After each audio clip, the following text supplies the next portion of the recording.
Olá, seja bem-vindo ao Papo Biz, eu sou Antônio Neto e hoje a gente vai falar sobre um assunto que mexe com paixões, negócios e muito dinheiro: o patrocínio esportivo. Para as marcas, será que dá retorno mesmo ou é mais uma aposta de visibilidade sem garantias? Eu vou te mostrar com base no estudo recente da Illumio quais são os riscos, as oportunidades e principalmente os aprendizados sobre o impacto dos patrocínios esportivos. Se você gosta desse assunto ou trabalha em agência, em marcas ou simplesmente é um entusiasta dos esportes, vem comigo que esse episódio é para você.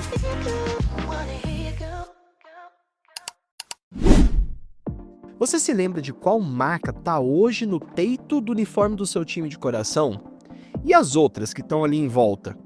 E mais, você conhece bem essas marcas? Ou elas são ali um logo que passa despercebido no uniforme do seu time? Essa é uma discussão fundamental porque, embora o patrocínio esportivo movimente bilhões, o verdadeiro desafio está em transformar essa exposição em memória, identificação e resultados de negócio. E esse não é um debate qualquer, a gente está às vésperas de uma Copa do Mundo em 2026, quando os patrocínios esportivos de todos os tipos vão pipocar. Por isso, é preciso entender quando essa estratégia ganha ainda mais protagonismo. Nesse episódio eu vou te mostrar o que a pesquisa da Illumio revelou sobre o tema, onde estão os principais riscos, onde estão as oportunidades e principalmente o que diferencia um patrocínio que vira legado de marca daquele que não passa de uma logo na camisa. Então vamos lá, a pesquisa começou mapeando os principais desafios dos patrocínios esportivos. O primeiro ponto foi a saturação. Tem clubes que estampam até 20 patrocinadores no uniforme e a sensação é de que ninguém presta mais atenção. Só que os dados mostram outra realidade. 60% dos torcedores disseram que não se incomodam com a quantidade de marcas nas camisas, e apenas 22% disseram que se incomodam de fato, e 18% ficaram neutros. Ou seja, 6 em cada 10 torcedores não enxergam esse excesso como um problema. E mais, 52% dos torcedores afirmaram se identificar com as marcas que patrocinam seu time, contra 34% que ficaram neutros e 13% que disseram não se identificar. Isso mostra que o risco não está na quantidade em si, mas em como a marca se apresenta. Quando vira só uma logo na estampa, é ruído. Quando vem acompanhado de narrativa, de ativações e de presença simbólica, a exposição gera identificação. O segundo desafio é a relação com os rivais. Existe um mito muito forte de que se você apoiar o adversário, é pedir para sofrer um boicote. Só que a pesquisa desmonta isso. Entre os torcedores chamados fanáticos, apenas 14% disseram que trocariam a marca imediatamente se ela patrocinasse um rival. 25% pensariam em trocar, mas a grande maioria, 61%, continuaria usando essa marca normalmente. Entre os torcedores chamados de moderados, esse risco é ainda menor. Só 9% trocariam, 19% pensariam e 72% continuariam consumindo normalmente. Em outras palavras, mesmo o grupo de maior intensidade emocional, 6 em cada 10 torcedores permaneceriam com a marca. Nos demais, quase 3 em cada 4 manteriam um consumo normal. Ou seja, o dano potencial, digamos assim, se concentraria nessa base mais ultra engajada de torcedores. E ainda assim a gente pode dizer que não é majoritário, seria um dano bem leve. Isso mostra que o risco existe, mas é menor do que se imaginava. Para testar isso na prática, a pesquisa perguntou qual dessas marcas você não compraria de maneira nenhuma. E o resultado mostrou um risco bastante baixo de boicote. No recorte apresentado, a Crefisa, que tradicionalmente é uma marca que patrocina o Palmeiras, teve um índice de 4% de rejeição entre os palmeirenses. Já entre os rivais são paulinos, uma taxa de rejeição de 5%. Percebeu que a diferença não é tão grande assim? Outro teste foi feito com o BIS, que registrou 0% de rejeição entre os são paulinos e apenas 1% de rejeição entre os rivais de São Paulo. Uma das hipóteses que pode explicar essa baixa taxa de rejeição é que nos campeonatos os clubes compartilham o mesmo ecossistema competitivo, calendário, transmissões, objetivos de qualidade do espetáculo. Nesse contexto, parte da torcida passa a perceber as marcas não apenas como parceiras de um clube, mas como impulsionadoras do futebol como um todo. Quando a presença do patrocinador é associada à melhora da infraestrutura, premiações e da experiência, muitos torcedores valorizam o apoio, inclusive ao adversário, entendendo que o investimento eleva o nível do campeonato. Um terceiro desafio mapeado pela pesquisa seria o gap entre lembrança e conhecimento real da marca. Em média, os clubes da Série A têm 6,6 marcas estampadas nos seus uniformes. E aí veio a pergunta para os torcedores dos times. Quantas marcas você lembra que estão estampadas no uniforme do seu time de coração? E a média foi de 3,1 marcas lembradas, menos da metade. E dentro do que é lembrado, 2 polos dominam. Os patrocinadores Masters, que foi lembrado por 51% dos torcedores, e o fornecedor esportivo, que foi lembrado por 40% dos torcedores. Aqui já dá para entender o tamanho do desafio que as marcas patrocinadoras têm quando elas não são Master e nem fornecedoras. Outro ponto é que lembrar não significa conhecer. Entre os torcedores fanáticos, 63% dizem conhecer bem os patrocinadores do seu clube, mas ainda sobra 37% que não tem essa clareza. Entre os não fanáticos, o quadro é mais crítico. Só 27% dizem conhecer bem essas marcas e 73% não têm entendimento sólido de quem patrocina ou o que a marca representa. Ou seja, muitos patrocinadores param na lembrança e não evoluem para o reconhecimento qualificado, aquele que gera consideração e preferência para a marca.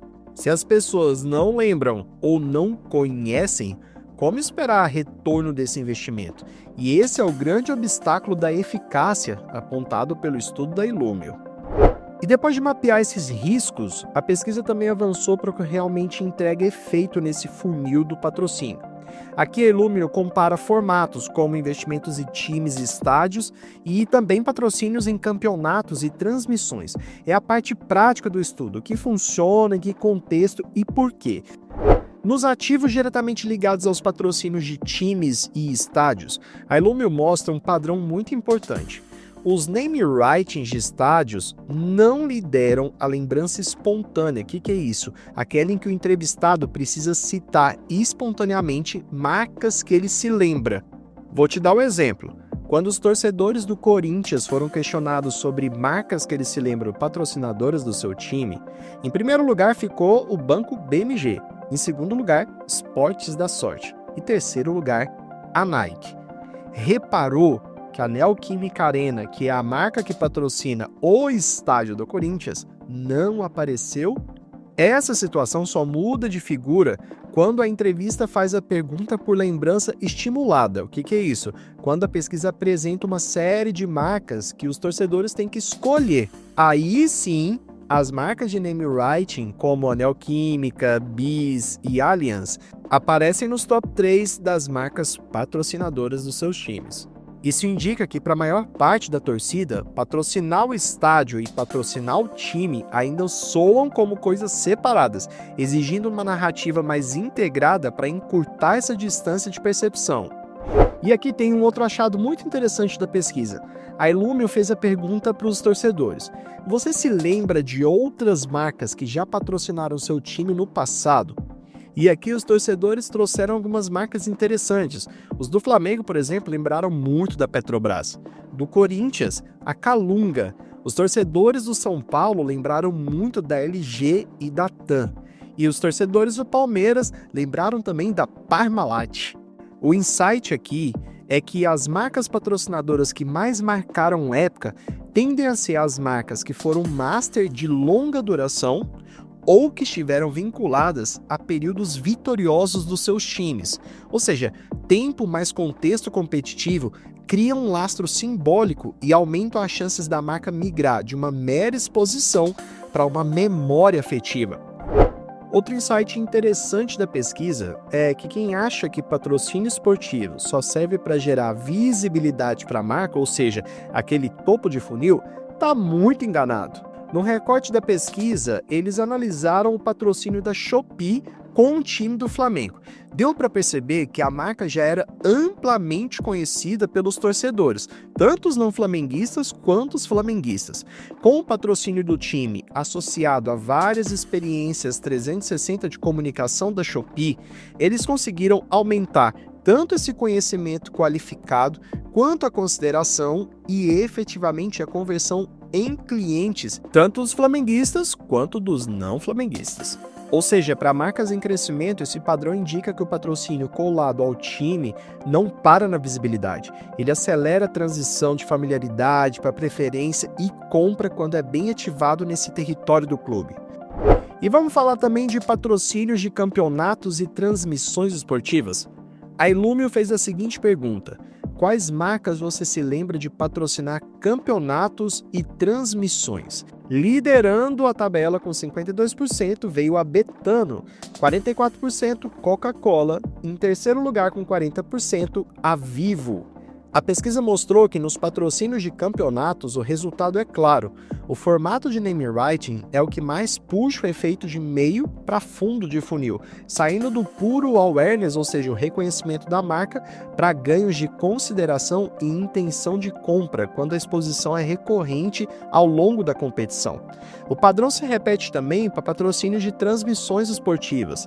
Marcas mais conhecidas colhem ganhos maiores nas etapas de fundo de funil, sinal de que a transmissão funciona como amplificador de quem já chega com uma identidade e campanhas muito bem definidas. Em resumo, se a meta inclui meio e fundo de funil, parece ser uma boa estratégia priorizar name rights de competições e janelas proprietárias em transmissões esportivas, sempre amarradas a campanhas complementares para converter exposição em reconhecimento e preferência. Bem, olhando para tudo isso, a Illumio traz 3 lições práticas que ficam como linha de aprendizado. Primeiro, que exposição é diferente de retorno sobre investimento. Ou seja, exposição comprova que a marca apareceu.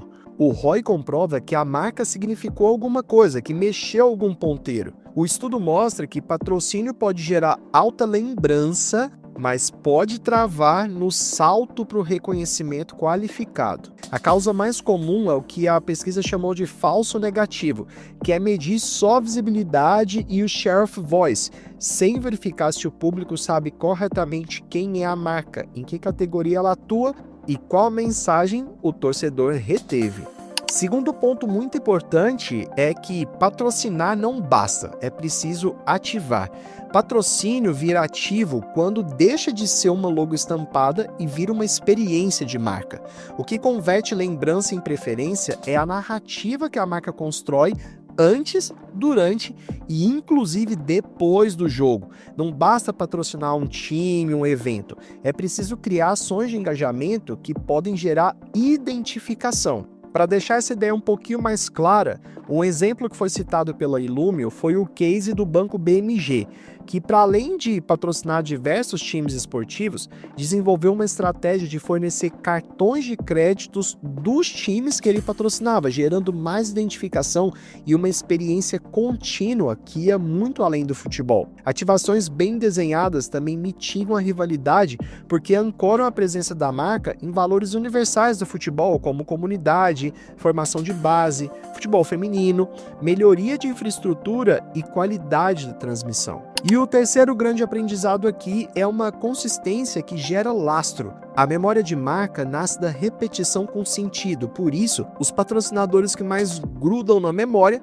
continuam sendo aqueles master de longa duração ou que atravessam períodos vitoriosos do time.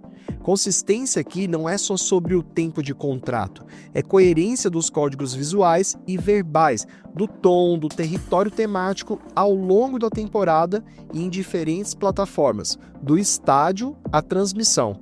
Essa continuidade permite também uma evolução de métricas de curto prazo para indicadores de longo prazo, consolidando o patrocínio como um ativo simbólico e não simplesmente como uma mídia sazonal. Bem, esse foi o episódio de hoje do Papo Biz, baseado no estudo O Impacto do Patrocínio Esportivo para Marcas no Brasil, da Illumio, apresentada no Museu do Futebol, aqui em São Paulo.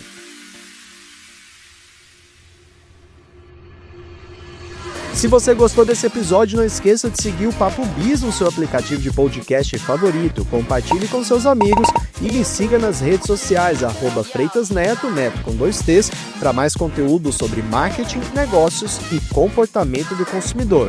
Até o próximo!